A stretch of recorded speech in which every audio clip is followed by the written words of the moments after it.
Awesome. So, good evening, everybody. And thank you all so much for joining us. And thank you for having me here. I am really excited to give you all a whirlwind tour of how it is that you can start to research your family history so that as you think about what unity looks like, you can understand better what that looked like in your family story in the past. And you can share those stories to the people coming in the future and use that as a way of building unity moving ahead. So let's see, we're going to jump right into this. And as we switch to the next screen, I'll just tell you very briefly about myself. I'm a family historian myself. I'm a genealogist. I've been researching since I was in high school. I majored in African and African American studies. I work in education. And so getting to do genealogical research is really one of the best expressions of my passions and my excitements when it comes to history and learning about my place and my people's place in the world. I am the immediate past president of Philadelphia's African American Genealogy Group, and I'm also the director of education and community engagement at the Museum of the American Revolution. So when I think about doing genealogical research, what I am thinking about is who am I doing this for, right? Who am I researching and who am I doing it for? And so when Richard asked us to think about who our ancestors are and why we're doing the celebrations of Kwanzaa that we do, this is, I think, really important. Who are the ancestors that we are calling to? Who else can we find out more about? And so for me, let's see if I truly have control. So I am researching people like my grandfather, Lewis Shepherd, who you can see in both of these images. I'm researching people like his mother, Catherine Sharp. I am researching people like Beatrice Harris West. And I'm looking at people like Theodore Evans Johnson. I'm looking at people like Ardenia Player, and so on and so forth. I'm looking for the mysteries in the family, like the woman that you can see in the center here, who we just don't know that much about in our family history, but I'm hoping to discover more about. And hopefully I'll be able to share these stories with people in the future. So what does it take to do family history research? Well, number one, you're going to need to start with yourself and work backwards. Now, probably a lot of us have heard family stories about how we are connected to so-and-so famous person in the past, and people get real excited about that, and they start doing research in the middle of the story because they want to find that connection, only to find out later that because they didn't start with themselves and work backwards, they didn't discover until far too late that there is a broken link, a missing piece of the chain, a connection that does not align, and they're not in fact related to that person, but they have spent weeks and months and years of their life trying to build that connection. The way to make sure that your research is sturdy is by starting with yourself and working backwards, making sure that every link going back in time is strong so that you know that you were in the right place at the right time researching each of the people in your family. You're also going to want to interview your oldest and your most fragile family members as soon as you can, right now, when you get off of this call, this weekend, whenever you can get in touch with them. And you're going to want to go through the family history archives that they have collected. Now, why start with the oldest? Why start with the most fragile? Because we don't know when we're going to lose them.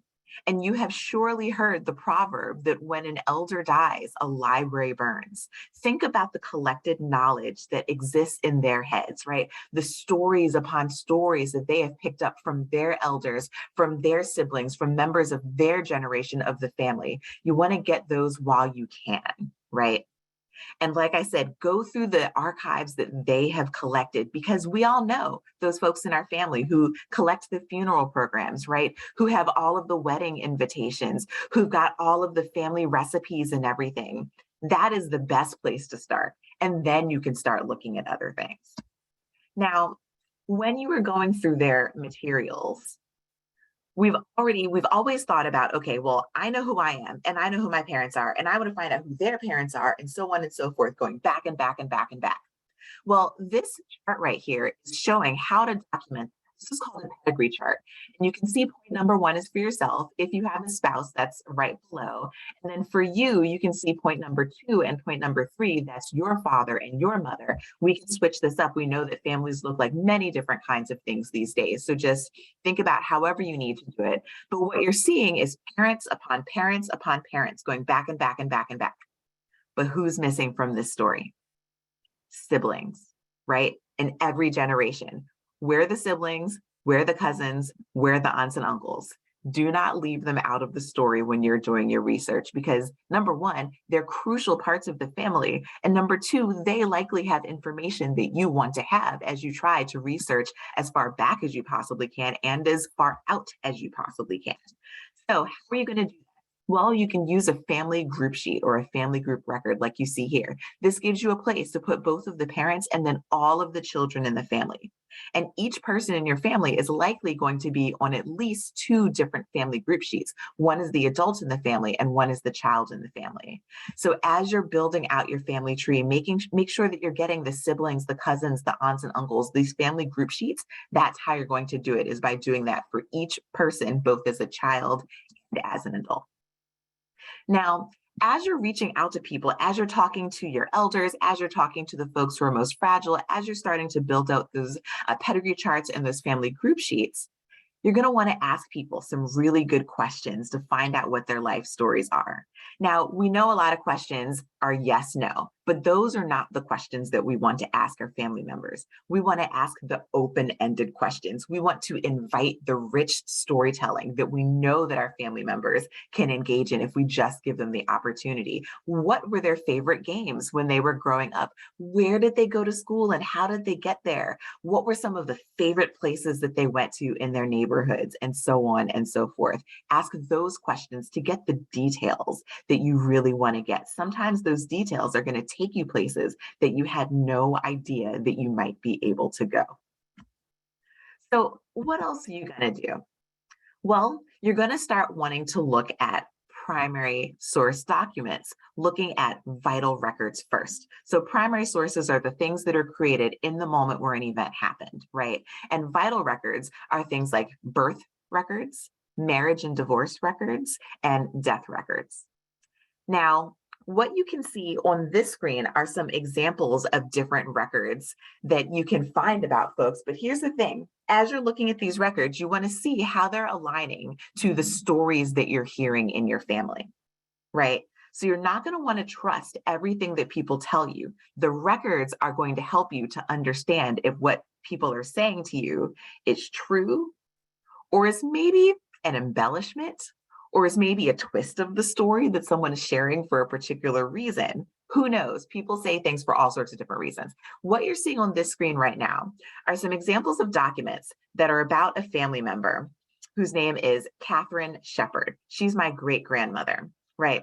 Now, one of my family members recalls being told that this woman, Catherine Shepard, she told him that she was actually born in Europe and she was supposed to come over on the Titanic.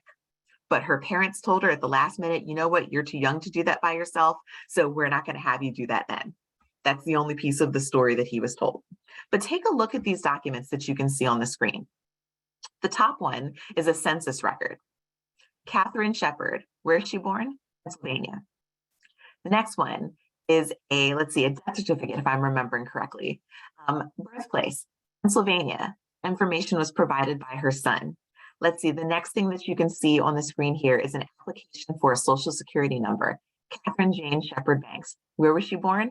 Philadelphia, Pennsylvania. And I think if you scroll the screen down, Michael, I think you're controlling that. You can also see there's another document on here that also states that she is born in Pennsylvania. I'm not sure, Michael. It's okay. I don't know. I can see you scrolling up and down and I'm not controlling that, but fine. So you're looking for primary source documents to help you know whether or not the stories are true. So we're going to dig into vital records first. So let's see. And Michael, now it looks like I'm not in control of the slides. There we go. Thank you. So maybe I'll just have you click through and I'll just tell you when to progress. So what are some examples of that? So multiple records are created at each stage of our lives. So when a person is born, there's probably going to be a birth certificate filled out. It's probably also going to go into a register of births. If your family is a part of a church, then there's probably going to be a baptismal record that is created soon after your birth, and that's going to have information about your birth in it. There's probably a Bible record, again, if your family is religious and keeps a family Bible. There might be a birth return that goes back to the state or county or city government. So those are some examples of that. Let's see, what other kinds of vital records do we have? Michael, go ahead and click again.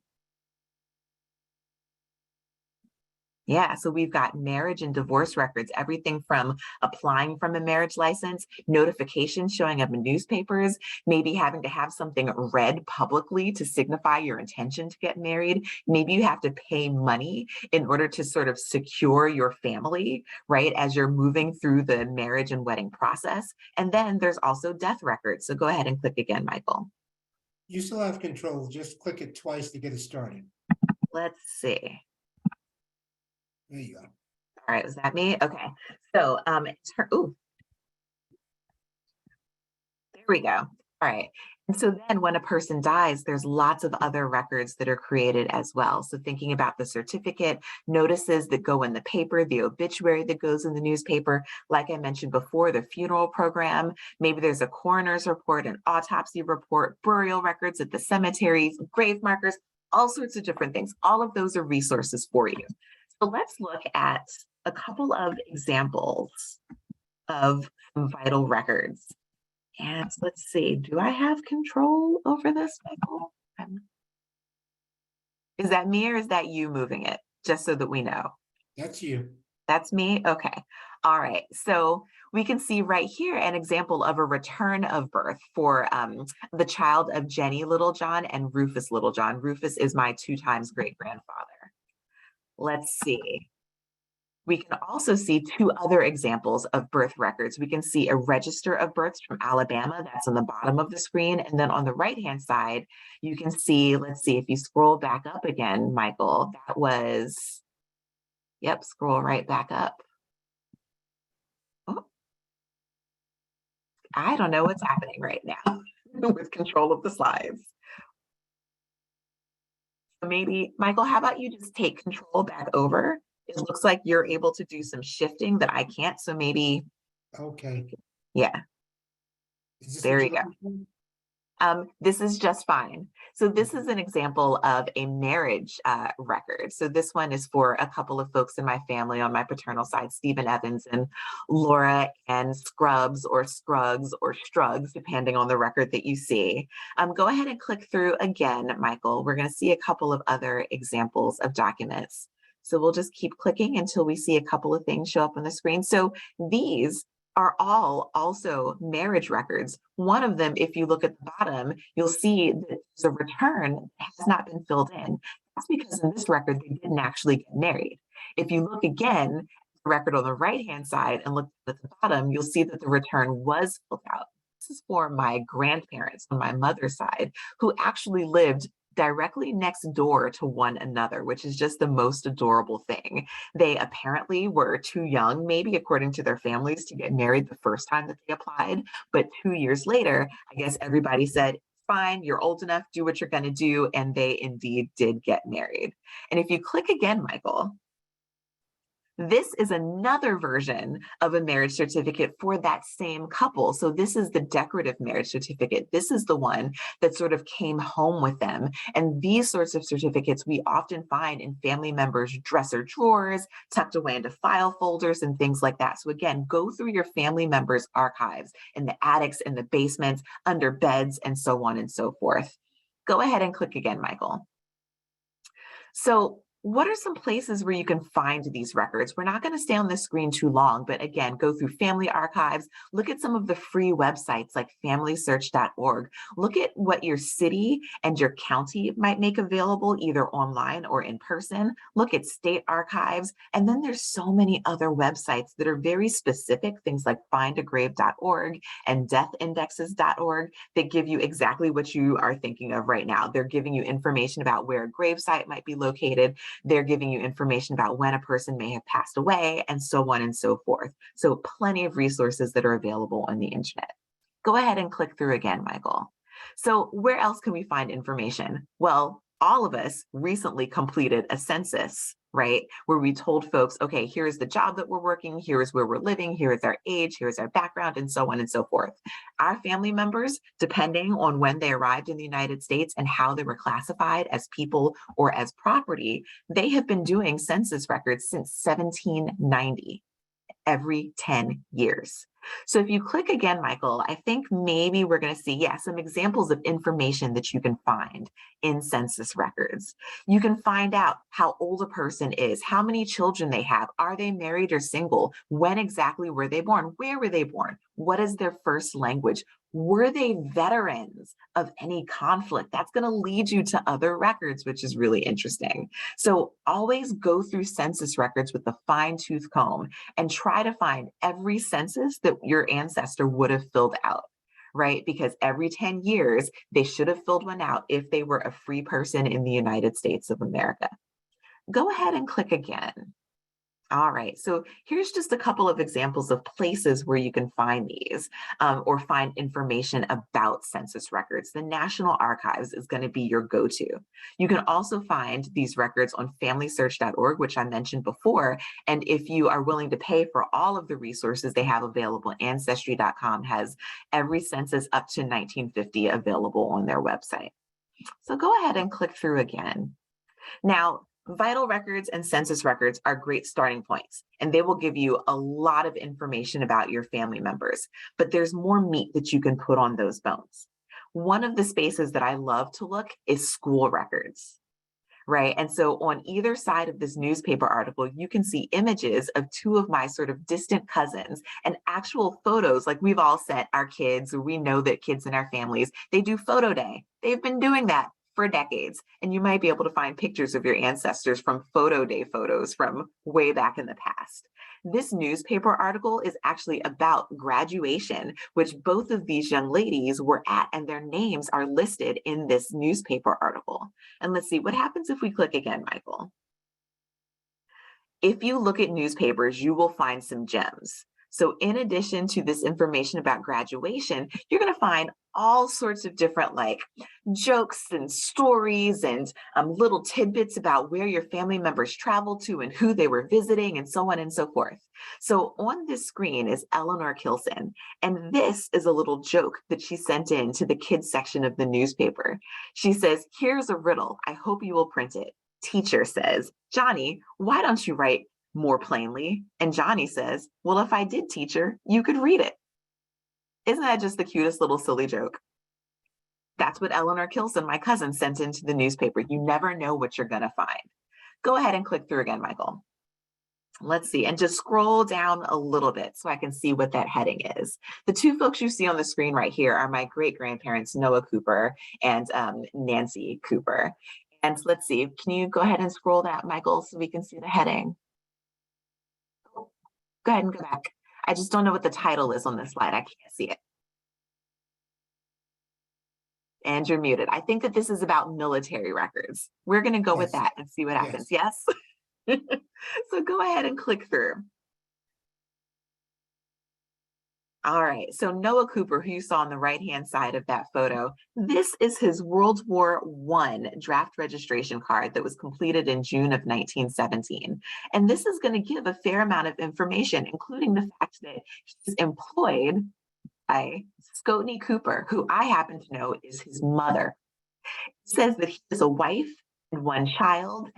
It gives information about the fact that he is short, he is stout, he's got brown eyes and black hair, right? So you can get some interesting information about ancestors if you've never seen them before. That sort of a thing might be really helpful. It also gives me his date of birth. And for some folks, that's going to be really difficult to find, but this is the document that we could find it on. Go ahead and click through again, Michael. So we can also find, this is a World War II draft registration card. And this actually provides evidence of the Great Migration. He started off in Georgia, now he's in Washington, D.C. And you can see that he's employed by a guy named Harry S. Welch, who is in the investment building in Washington, D.C. You can find out exactly where he's living. You can find out who's the person who will always know his address. In this case, it's his wife. So again, there's lots of information that is potentially available on these cards. So start digging in those spaces. Let's go to the next slide. Ooh, yeah, this is more about his build. So again, we can see he's 5'6", he's 150 pounds, and so on and so forth. Keep going. If you really dig, you might be lucky enough to find photos of your ancestor in the military. These are images of Carl and Samuel Kilson. And if you click again, Michael, you're going to see something that is really special that I was able to find by putting some information out on a chat board and requesting help through a newspaper message board. I wrote that I was looking for information about these two brothers and their time in this town called Salem, New Jersey. And a woman wrote back to me and said that my ancestor had actually written a letter to her father, and she still had the letter. And this is the envelope from that letter. And if you click again, you can actually see this page and click again, and you'll see another page of this. And he's talking about the fact that the men are gambling at camp. He's talking about the fact that he's a chef at camp. He's talking about how people are spending their money. He's talking about old sayings that they have and all sorts of things that are helping us to understand what camp life was like, which I just think is the most amazing thing. Go ahead and click through again. All right, and keep going. So historical context is also something that's really important. So one thing that I've always wondered is for my great-grandmother, Catherine Shepard, I've always wondered how she met her husband, Ivan Sharp, who was an actor. And I was reading through a book about Washington, D.C. history, and specifically the history of Black D.C. And I came across this book, The Guide to Black Washington, Places and Events of Historical and Cultural Significance in the Nation's Capital. And it mentions the National Theater in the 1920s and 30s, and the fact that this play called The Green Pastures, starring the distinguished Black actor Richard B. Harrison as the Lord, threw the Black community into turmoil. Now, why did that stick out? Go ahead and click again, Michael. So this is a marriage certificate that is showing the fact that Catherine Jane Shepard marries Ivan Louis Gittins Sharp. And you can see that he is actually an immigrant. He comes from the Port of Spain, the British West Indies. He's coming from Trinidad and Tobago. So go ahead and click again. This is showing one of his declarations of intention, saying that he is going to become an American. His plan is to become a citizen. You can actually see down towards the bottom, he came in 1920 on the SS Mayaro. If you click again, Michael, here's a picture of the ship that he came in on, which is just amazing. And then click again, Michael. Let's see what we've got. Here's an article. So his second declaration of intent says that he's an actor. It's not listed on this one, but the next one that he fills out says it. And this describes him as an actor. And it says, Ivan Sharp, whose murder at the hands of an assassin inspired by the wicked king of Babylon is a breathtaking incident of the green pastures. Does that sound familiar? That's because he was in the play that traveled to Washington, D.C., where my great-grandmother was living in the 1920s. Is that how they met? I will never know for certain, but because of that information in that book about Black DC, now I have a really good suspicion, at least, for how they may have come to know each other. Maybe she attended that play and saw him acting in it. Pretty cool. All right, keep going, Michael. So newspapers, I already showed you one example, but here's just a couple of places where you can find some additional information about your ancestors. The Library of Congress has an amazing website that is free called Chronicling America, and there's plenty of stuff on there. If you want to spend some money to look at old newspapers, genealogybank.com is a place to go. But you can also go to your local library. If you're in Philadelphia, go to the Free Library of Philadelphia. They've got a bunch of things you can access on their computers, but also you can use old microfilm and microform to look at old newspapers and see if you can find stories about your family. Go ahead and click through again, Michael.